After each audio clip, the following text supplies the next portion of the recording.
Okay, hello everyone. Just wait for a few people to join, but I'm just going to introduce you all. So, welcome to the LMS Life Skills Summit. We are excited to have you join us all. So, don't be afraid to connect, share your thoughts, any questions. There's a comment section, and can't wait to hear the amazing advice that we're going to get from our incredible guest speakers today. So, just to remind you, LMS Network is on a mission to level up the confidence and careers of women and professionals around the world. So their goal is to build the confidence and careers of 25,000 people by 2025. So let's make that happen. That is why LMF is hosting this summit to introduce you to the new platform that was launched today. So it's filled with masterclasses, mentoring, valuable resources, and community forums to level up your career. So by joining this panel, we would like to offer you a free 1-month trial. So make sure you sign up and use the links in the comments. And here we go. So let's get started with our life summit skill today of burnout means taking a break. So what I'd like to do is to introduce everyone. And what will be great is just to kind of kick off, a recent study showed that 52% of workers are feeling burnt out. I feel like it's a bit more, but I think that's quite a number, which is a significant increase from COVID. So, and this happened before this survey. So many of us are experiencing stress, fatigue, lack of motivation, as well as many other symptoms. I'm sure you guys will list. And what has your experience been so far? I will give you a bit of background for myself. I'm actually going through burnout recovery and I'm on a journey. It's a journey, it's something that doesn't happen overnight. So just want to let everyone know that, some of the suggestions, take them in a way of how it works for you. So I'm really looking forward to everyone's point of view. So right, let's kick off with Maya. What's your experience of burnout? And please introduce yourself. Hi everyone. So my name is Maya and I am the co-founder of Vive. So I actually teach visualization, which is an active mental practice helping people to improve the way they think, feel and perform. And one of the key areas is about preventing and being proactive about burnout. So my own experience is actually when I was 15, I was diagnosed with an illness, which actually meant that it was actually from stress, it was from doing too much, it was from just kind of like being on autopilot 24/7. And when you are burnt out, it's like it's your mind and body are telling you that something needs to change, whether that's doing less or doing more of the things that make you feel alive, make you feel refreshed and re-energized. But a lot of the time we just live our life in this same habit, the same pattern. And burnout is really, it's a really difficult period because, something is screaming at you to be like, something needs to change in your life. And I always think of it as like, whilst it can feel very, very dark, it's a time where you can really make that transformational change in your life and find your purpose, find that balance that makes you feel more ready and energized for the day. And specifically for me, is visualization is the thing that helped me, because every morning by doing that, by rehearsing, I create that motivation and that love for what I do again. And so I would say it's a really difficult lesson and everyone's going to deal with it very differently, like you said. And so it's about taking the time to invest in your mind, your body, and learn what is the thing that works for me. And that takes time. It's not a one size fits all. And so that's a really important thing I want to say. Yeah. Thank you, Maya. I definitely agree with you on that. It's a different journey for everyone, and visualizations is a very powerful tool. Once you own them and believe in them, it's definitely a way forward for you. And you can be imaginative on within your means, and you need help through that. So thank you for sharing your story. What about you, Selene? What's your experience of burnout? And and introduce yourself too. Great. Thank you. Thank you so much for having me, and nice to meet you, everyone who's watching. It's so lovely to be here and talk about this really important topic. So my name is Solène. I'm the founder of Be Beyond Borders, and I'm also working as a diversity and inclusion partner for Innovate UK. I've always liked to wear a lot of different hats and do a lot of different things, and I'm sure we'll come to that. And so because of this, I think because of my nature, I've often been faced with different levels of burnout. And I think the one time that it went really, really far is when I was working in China. I was opening a brand new branch for a large tourism company over there. And it was so exciting. I actually loved my job. And I just kept taking on more and more and more. And I worked 80, 90 hours a week every day, 7 to midnight, and then weekends as well. And it got to a point where I actually, on the job at 10:30 at night, welcoming back a group of 200 people, had an accident, and I fell down and I broke my hand. And it was my left hand, and I'm left-handed. So this had to, this meant that I had to slow down. I was literally, like, physically forced to slow down. How fast can you type with one hand? And it was, a lot of events unfolded around then the emotional impact of the side of burnout that I had been kind of parking away all of this time, and all of that. So yeah, I went through a really, really, really tough time, a really lonely time. It taught me a lot. It made me rethink how I work. It made me rethink what kind of role I take on as well. Lots of different impacts. So I really like what Maya said about, it's almost seeing burnout as like a sign, a message, and taking it in to kind of rethink. And I thought for this question, it was also important to point out that burnout is often referred to as like a mismatch between the person's needs, values, resources, and then on the flip side, the job or life's general demands, environment and conditions. So there's really two elements in burnout. There's the individual, and yes, indeed, there's lots of different things that people can do, and tricks, and I'm sure we'll come to that. But there's also the environment. And sometimes we put too much onus on the individual. Fix yourself, you're burning out. And actually, a lot of us wear it as a badge of honor. Look at me, I'm working so hard, I'm burning out, right? So there's so much we need to unravel there already. But then there's also the entire ecosystem.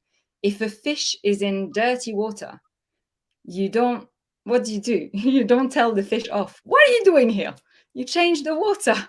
Right. So there's also an element of how do we have an impact on the environment so that we can meet the demands in a way that we're not constantly going through the cycle, which I found myself many times, I think I'm burning out again. So yeah, a lot of things to talk about, but I'll hand over to Anna to introduce herself and tell us a bit more as well. Thank you. Lovely to be here. Celine, it's really interesting you talk about having experienced it more than once and in various stages, because I think I'm probably really similar. My son was born 7 years ago. I was diagnosed with having postnatal depression when he was 2.5. You can call it whatever you like, but that was absolutely, definitely burnout. He didn't sleep. He was a monster of a baby. And he was waking me every 45 minutes for quite some time. And I got to the point when he was 2.5, but all I was doing was existing. And I would get up in the morning and I'd focus on getting to the end of the day. And that was it. And it's taken a long time to come back from that. And it's still a work in progress, and he's 7. Until last year, I was a partner at PwC, and I left at the end of April, and I had a good 6 months off, and I would say I absolutely needed a period of recovery after leaving that particular environment. I now am the COO of a mental health tech startup, which is based around finding the things that work for you as an individual, which is a very different environment to be working in. But startup life has its own challenges and its own triggers for burnout, absolutely, as well as because everyone's now nodding. So it's different, but I'm totally with you on it's a spectrum, and it can happen to you more than once. So thank you, Anna. Do you know what? You all like picked out really key things. Like I was in a similar position in terms of the consultancy environment, how fast and quick pace. And I just want to say it's really brave of you to be aware of that and recognize this wasn't working for you, and then seek something that was more aligned to where you're going now. And you mentioned around it's cyclical. You notice the progress of where you're going, and also the different layers of burnout. I agree with you. There's a spectrum. There's parental burnout, there's life burnout, there's work burnout. It could be acute in one point in your life. It can be turbulent throughout your life, and it's about managing that. And then Selene, you actually hit the nail on the head in terms of doing too much, like taking on too much. And that is kind of a quality of a performance. We want to be successful. We want to show our time is used successfully and effectively. If I'm sat there relaxing, you're lazy. It's like these associations that have been taken on board, and it's not the case, you know. And we get into a spiral. So you definitely address that, especially with the environment. That is so important. And something I'm learning right now is I believe people are a product of their environment. So how do you change your environment to help you, but also how do you identify what the environment is before you change it? And that's a journey itself as well.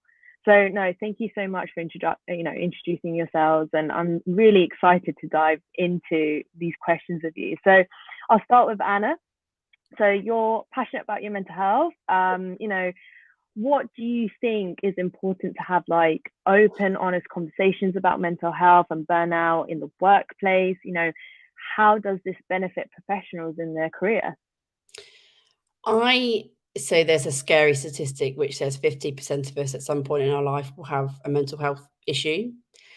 And I remember really vividly when I was probably 10 years into my career, finding things really hard, looking up and thinking, jeepers, I am surrounded by super women who never appear to find anything hard, who are polished, who are always very well dressed, who say the right thing, do the right thing, and never have an ounce of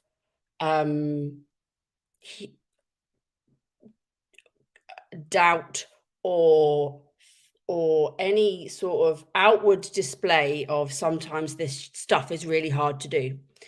And that made me feel like I wasn't good enough. And I made a very conscious decision about 2 years later that I was going to not be like that, because I would look up and the people who were meant to be my role models were too perfect and appeared to have it all together, when in reality, life is hard for everybody. But if you can't see people, if you can't look up in an organization and go, oh, do you know what? I'm not the only one who finds some of this stuff hard. I think you lose huge swathes of incredibly talented people out of organizations because they think they're not good enough. And the reality is that's not true. They just need to be able to look up and go, oh, okay, sometimes other people find things difficult. Sometimes other people have a mental health issue. But you know what? They were still successful. So when I became a partner at PwC, I talked very openly about my mental health and what happened after I had William, because I wanted other people to know you could be successful and still have a mental health problem. I think sharing is the first place to start, and it's brave of you to show that vulnerability, because like you said, when people come across perfect and they've got their stuff together, you see that and you're like, oh God, I can't be vulnerable, I can't be open, I better not show my mask because they're going to use it against me. And you did the right thing to share those stories, because it helps create an open environment. So no, it's great. So Selene, for you, sometimes we talk about burnout, mental health, we look at it from a very dimensional way. However, we forget that there are also other factors with dealing with other mental health conditions. So, how has this impacted you, and how do you deal with it and mental health in general? Firstly, I just want to react to Anna's story. I think, I think it's so brave, especially in a position of leadership, to show this kind of level of vulnerability. So I just want to say, I wish I'd worked for you, Anna, in your team. So yeah, I think that's really amazing. And it's interesting that this question is coming to me, because I feel like everyone on this panel actually could talk about this, because you've all referenced mental health conditions and challenges that you've had as well. So for me personally, I was diagnosed just over a year ago now. It's still difficult to open up about it publicly, because so the condition I was diagnosed with is called borderline personality disorder, and the stigma around it is extremely negative. And so they're very difficult to open up, but I think it's really important that we start having these conversations. And like Anna said, I think sometimes you have to be the one to be like, yeah, this is it, I'm not perfect, this is my thing, that I deal with usually behind closed doors, but now it's out there, so that other people start, and it's happened to me a lot recently since starting to open up, and people are like, oh, you said it, I have it too, let's talk. And then you create these bonds and these links with your community, which is so amazing. But I guess back to your question, because I'm not answering it yet. Absolutely, there's been a lot of research done that shows that different mental health conditions can be, kind of, I suppose, I won't say like foster or like leads to more burnout. And that's going to be, for example, in my case with the borderline personality disorder, we have a tendency to want to be perfectionists and want to please everyone. And there's this huge amount of self-doubt. And then this also emotional instability, where your emotions are changing very fast and they're extremely intense. And they've actually done like studies like fMRI, so looking at brain imaging, and shown that our brains react differently and react more intensely to emotions and to pain. So things like that mean that we can be more sensitive to, situations at work, and that can then, have a knock-on effect and be more susceptible to burnout. But I don't think that that's isolated to BPD or borderline personality disorder. I think a lot of different conditions can, anxiety, depression. If you have already underlying issues, you might be more prone to burnout, because you're trying also to, like Anna said, to hide, right? You're trying to pretend that you're perfect, and that extra effort of putting the mask on. I remember I used to get to the office. I have goosebumps just saying it. I used to get to the office when I worked in Australia, and I used to come to the door. I was managing this team, and when I took the team on, it was a very challenging environment where people had a lot of grudges and a lot of issues. I used to come to the door of the office, close my eyes, and go, and enter and go like, hi, everyone. Nothing to do with how I was feeling, until I realized that actually it was by me going like, look, I'm here. I want to help. I want to change this, but I don't know how to do it. You have to help me. And that changed everything. So hopefully that helps to kind of think about the link between mental health condition and burnout, although you can experience burnout even without any other underlying condition. It's all about that mismatch between the resources and the life or the job demands. So yeah. I totally agree with that. They're very mutually exclusive. Yes, of course they can, bat off each other, but you made a really good point with the mask showing up to say that, nothing's wrong, when actually there are things wrong, and it's honoring how you feel about that. You talked about borderline personality disorder. I've also got a friend who is currently educating me on that process, her journey. And I'm learning so much to know how I can support her in that as well. And also, maybe things I need to consider of how I speak or how I behave. And they're not necessarily burnt out, but they're exhausted from the process of recovering from it. And I think you made a really good, clear distinction between that, you can have this, but you can also be burnt out. And they both can interlink in terms of a journey on recovery, but also they don't have to. So, and you have to talk about it. And you've done a really great step with talking about it and sharing that. And see, it creates this open forum of sharing stories, which I love. I love. So, Maya, yes, I think from your point of view, you know, you've been living with your condition since 15 years old, and that must really impact your everyday life. So how have you managed to work on your career and your business and, you know, prioritizing your mental, physical health?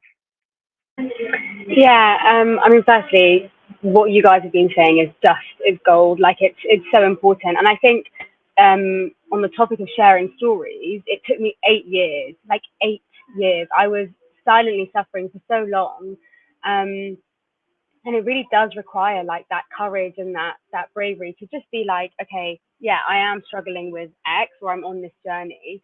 Um, and you know, the things you were saying about masks as well. When I was young, I was always like, you've got to seem confident, you've got to seem like you can do it all. And I think we do have this pressure. So when it came to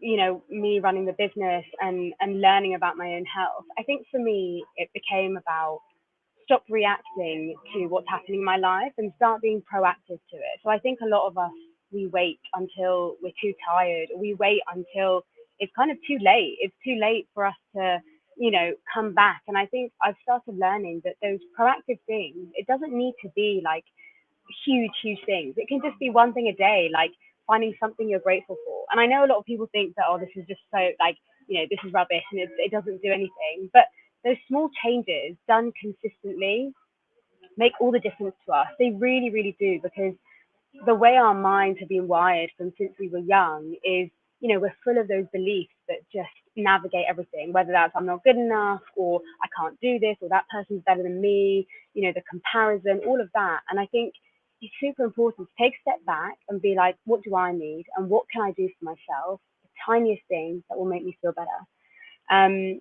And you know, for me personally, yeah, I found it in meditation, I found it in visualization, but it can be having a coffee with a friend and just being like, how are you actually? Not about just how's your job going or how's, you know, your day, how are you?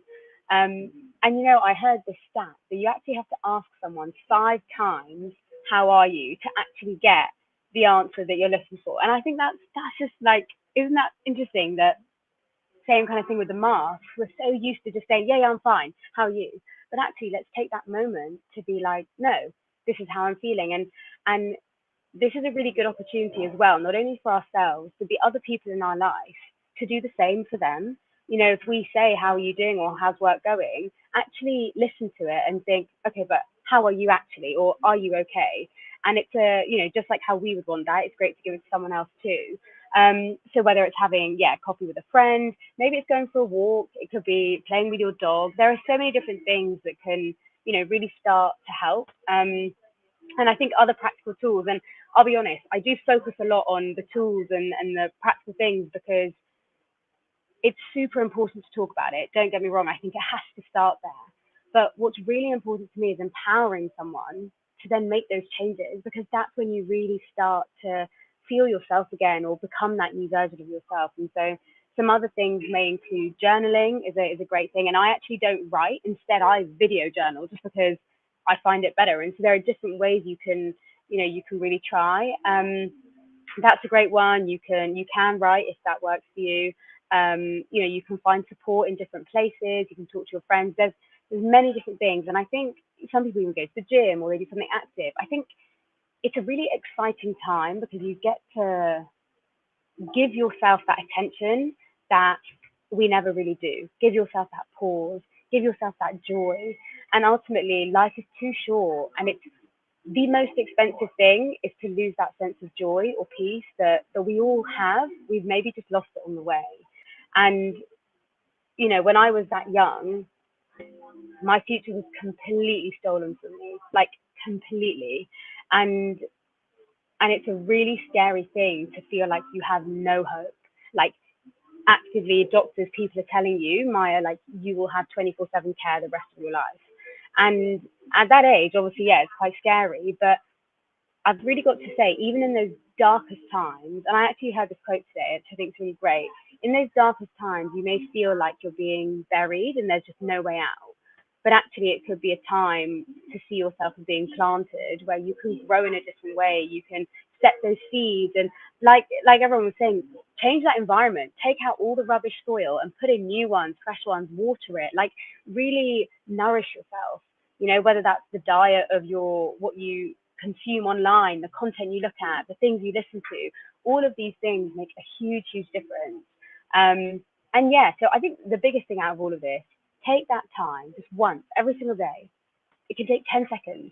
How am I doing? How am I feeling? Check in with your body, check in with your mind, and just take that 1 second to be like, how am I doing? I do it before every meeting. I do it at the end of every meeting. It's just super important to create that relationship with yourself where not only do you like yourself, because, you know, we often spend more time checking Instagram and LinkedIn and whatever, but actually, do we like ourselves? That's something we never even prioritize. So yeah, just taking a moment each day to check in with yourself, check in with your breath, and yeah, I think that will really start to help.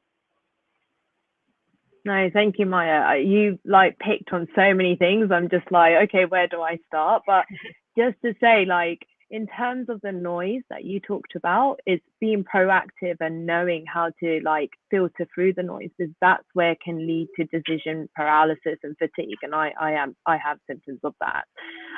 Also, you talked about joy. You know, they say that look at children, look at the little things of what they're doing and how they're so present and just interactive. And those are the things we don't do because we're so focused on going, what's next, like that next meeting. Oh, I need to meet a friend. I need to do this for family.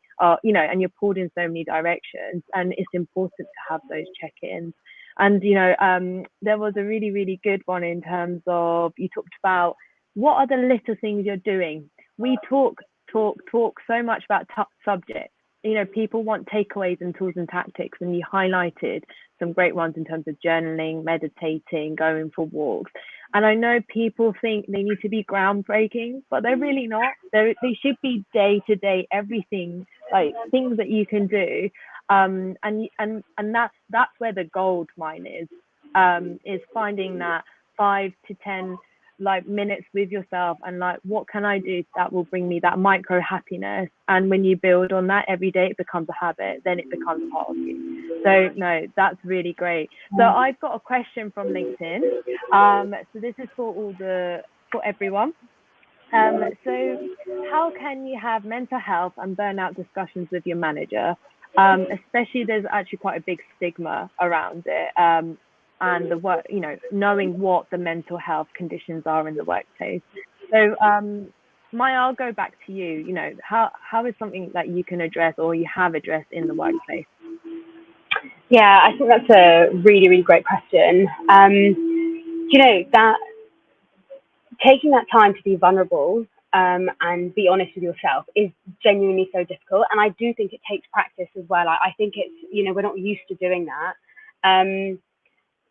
All you can do genuinely, and I actually think maybe Anna or someone might be better to answer this, just because in this case I am the founder, so it's actually people coming to me rather than that. But I think it's obviously creating that open culture where you feel safe to actually speak about something, because it is scary, it's really scary, and knowing that there's the support there. And I think ultimately you have to remember that no matter where you are, business, whatever, it's all about humans, and it's about just trying to empathize with someone and trying to just like take that moment to have that conversation, be like, look, this is quite difficult for me, and you know, I'm feeling quite vulnerable about it, but this is how I'm feeling and this is what I need. I think that's really interesting area, is that often we may not know what we need, but sometimes for a manager or for people in work, actually that can really help them to be like, look, I need some time off, or I need some therapy. Can you help with that? I need some support in X, you know, area.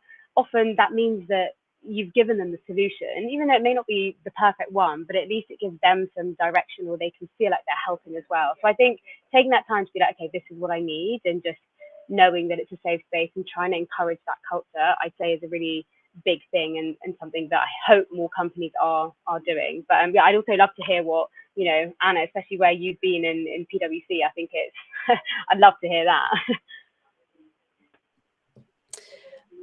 I would say I would agree with everything you said. Taking that time to sit down and have a conversation is really important. But if you're worried about it, I wouldn't start with my manager. Find someone in the organization that you trust and talk to them about it first. It might be a peer, it might be somebody who you work with, it might not be. There might be mental health first aiders in your organization. Most organizations these days have mental health first aiders. Try one of them, or go and talk to HR. They are trained to have these sorts of conversations. If you're worried about having that conversation with your manager, maybe don't start there. Start with somebody else in the organization that you already know and you already trust. Because the first time you say it out loud at work can be really hard. So actually saying it to somebody who is not your manager can be a really helpful thing to do. But hunt out someone in the organization who has been open about their mental health, if they're a mental health first aider, or someone you know and you trust. Have that conversation with them first. Say it all out loud, because the first time you do it, it's hard to say it out loud. But I think once you've done that, actually, that person can coach you through how you might have that conversation, or they'll just be there and listen to you and saying, and as I say, like if you say it out loud once, the second time you do it, it's not quite as scary. Anna, you've made a really great point in terms of mental health first aiders. And if the organization doesn't have any, don't be afraid to recommend them to do the training in it. So and it's about creating that safe, vulnerable exchange before you know how to approach it in a professional manner. So yes, Len, over to you. Yes, I completely agree with Anna in terms of reaching out to mental health first aider first, or to a trusted colleague, and with Maya in terms of some of these steps. I think just to add, it would be a couple of things. One, it would be asking yourself the why. So why do we need or want my manager to know about this? You know, how is it going to help? What's in it for them? What's in it for me? So really kind of explore the motivation, because if it's to have a event, for example, indeed there might be a more trusted, close colleague that you can talk to before or instead of your manager, potentially, depending on the answer to that question. And then the second thing is, if you do want to talk to your manager and you've established, this is why I need my manager to know about this, then it's a quick model that I think is really helpful. It's called DEAR. So the D is describe. So, this is the condition that I live with on a day-to-day basis, or, this is how work is going at the moment because of this condition, or whatever it may be. The E is express. This is how it makes me feel, or this is how it's challenging me in X, Y, and Z way. The A is assert. Therefore, I would really need X, Y, and Z, just like Maya said, in terms of these reasonable adjustments that you may need. Maybe you need a break, maybe you need change your hours, or whatever it may be. And the R is reinforce, is basically telling them what's in it for them. If you are able to offer me more flexible arrangement, I will be more productive, or I will be more focused, or something like that. So you're basically reinforcing that there's also something in it for them if they help you.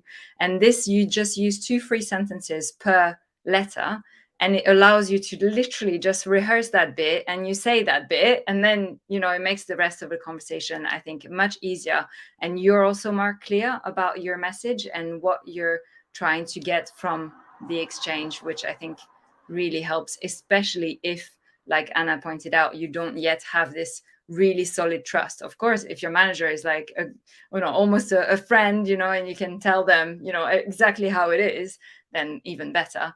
But if it's more of a, let's say, stricter relationship, or you don't have that bond just yet, and that might be useful. This is DEAR: describe, express, assert, reinforce. Hopefully That's amazing. I've never actually heard of that, but I do think having a framework to approach conversation really, really does help. You get them in like objectives and goal setting. Like, why should it be any different to talking about a very sensitive and vulnerable topic?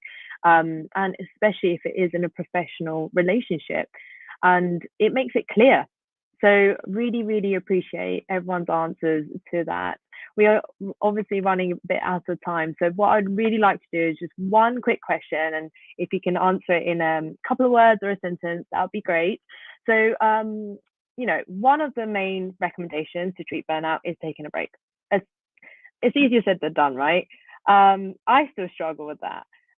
Even when I'm taking a break, I feel like I'm not taking a break. It's a paradox. But how about, how is it possible to take a long break, especially for people in professionals and students who are struggling with their well-being? So, what would you recommend? And I'll start off with you, Anna. Oh, this is a tricky one because I know how hard it is when you're up against it. But what I always say to people is there's a point at which if you keep going, you're not being productive. So actually, you might think, I can't possibly take a break because I've got a deadline and it's 12 o'clock tomorrow lunchtime. And if I take a break, I'm not going to meet it. The reality is if you get up and you walk away for half an hour, you will be so much more productive if you do that than if you just keep going. And it's really difficult to get up and walk away. I've been in rooms of teams of consultants, and you're like, who's going to blink first and who's going to leave and sort of go for a walk or buy some food or whatever. But the reality is there's a massive trade-off with productivity. So at that point where you think I can't take a break, take one anyway, walk away for half an hour, and chances are you will feel 10 times better and you'll be more productive. It is really difficult, but do it anyway. Because if you can learn that skill, particularly early in your career, it will pay massive dividends, because the later in life you have to learn that as a skill, the harder it is. Absolutely. It's simple as that. Take a break. Just I think walk away from your it. computer. We spend so much time sitting in front of screens. Get up and walk away for half an hour or even 5 minutes. Like the benefit to your brain from 5 minutes away from a computer screen is massive. So at that moment when you think you can't, do it anyway. Great. Thank you, Anna. And what about you, Maya? So I think that's brilliant. And do you know what? Something that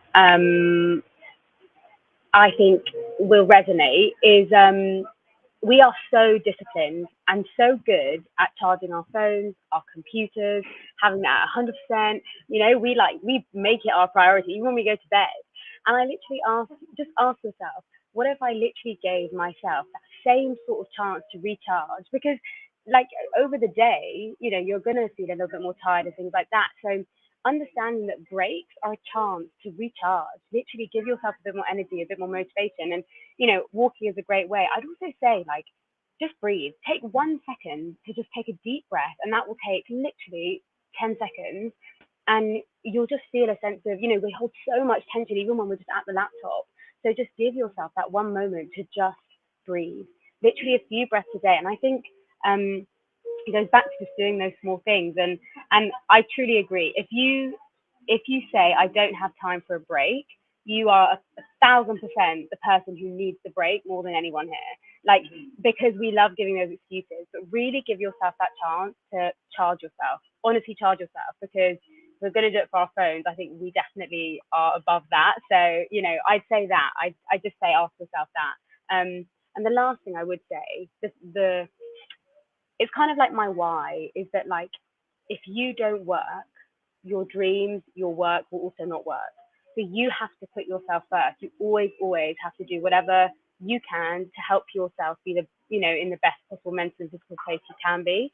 And the rest, your dreams, then will follow. So really think, if you don't work, your dreams won't either. So really have that in mind. But yeah, that would be mine. No, that's great, Maya. Breathing, 100%. That is something so simple that we do and we forget to do it well. I'm doing a drama course and we spent a whole term on breathing techniques for relaxation, and it's amazing on your mindset. Yeah, definitely. Thank you. Selene, what about you? I have to say, I love the charging image. Definitely, definitely will be adopting that image. I agree with, honestly, I feel like this panel, we all agree with each other. What's going on? I totally agree. It's You true. can disagree. Feel free to disagree. Take a break. Absolutely. And breaks are really important. And obviously you can play on the length of the break, whether you need 5 minutes or you need 2 weeks or whatever it is. I think I would take a step back because I'm speaking last. So just to say that I would encourage maybe everyone who's listening to take a blank sheet of paper and divide it in two and go prevention and coping. Because there's really two elements. Like there's the prevention, everything that you can do right now to avoid getting to burnout and to the ultimate stage of burnout, where, by the way, at that point, you won't have a choice. You will be taking a break anyway, because you won't be able to do anything else. And then the coping strategies, when you feel like you're getting close to that place, what are the extra or different things that you can do? So I would encourage that. And in that A4, in those elements, look at three main pillars. One is the physical elements. So I think Maya touched on it, and Anna said a walk. Maya talked about physical exercise. So or breathing, what can you do physically to, prevent or cope with burnout? Second thing is emotional. So where, like checking in, are you okay? All of that is all about, or talking to a friend, sharing your emotion. Oh, I'm feeling really anxious or really angry or whatever it might be in that moment. And the third thing is behavioral. Have I taken a holiday in the last year? Or have I just thought, like many people like me, like COVID, we took no time off for a year and then we're all burning out and we're like, why? I wonder why. So in terms of behaviors, right, what can you actually do and maybe change around your schedule? So I would invite everyone to kind of maybe do something like that for yourself, just with yourself, and think about those coping strategies that you can just have, because then when you're leaning towards burnout, you can go back to your page and go like, oh, look at all these tools that I have. What can I implement today? And the final thing I would say, and I will end up on that, we need to remember, and this is as much for myself, actually it's even more for myself, that I need to tell it out loud. We are human beings, not human doings. There you go. Absolutely. No, that's a great way to end it. And do you know what you've said? Everyone has said really simple things, simple, accessible things like walking away, having a breath, having a piece of paper next to you. I know we're engaged, we're having to work, being optimal and efficient, but we also need time to think, relax, and come back to it. And those are great tactics that everyone has suggested. Oh my gosh, you know what? I feel like we just scratched the surface. Like I can spend hours talking about this because I'm going through my journey, like I mentioned, and I would love to learn the psychology of some of the approaches and experiences and education all three of you had to take away, but we are coming at the end of our panel. So I just want to say thank you so much for sharing your story, inspiring us with some ideas. Please, everyone on the call, do not hesitate to reach out to Maya, Selene, myself, Anna. We are here, it's a community and we're here to get everyone through it. So I'm going to end the panel now to say that, being these are the final thoughts for the burnout. Thank you so much for Maya, Selene, and Anna, just your time, your vulnerability, and sharing a voice. It's been amazing and valuable. I can't wait to take some things away that you've suggested. So again, thank you for everyone who has joined us today. And remember, we've got one more panel going called Freelancing and the Future of Work. So there's some amazing, incredible start to tomorrow's panel as well. So don't forget to sign up to the free trial of our new platform from LMS. And we're here to help you build your career and confidence and share any comments in the team. So thank you again, everyone. And I hope you have a nice afternoon and evening. And remember to take a break, have a breath, and just take it easy. All right. Thank you. Thank you so much. Thank you. Bye. See you later. Bye.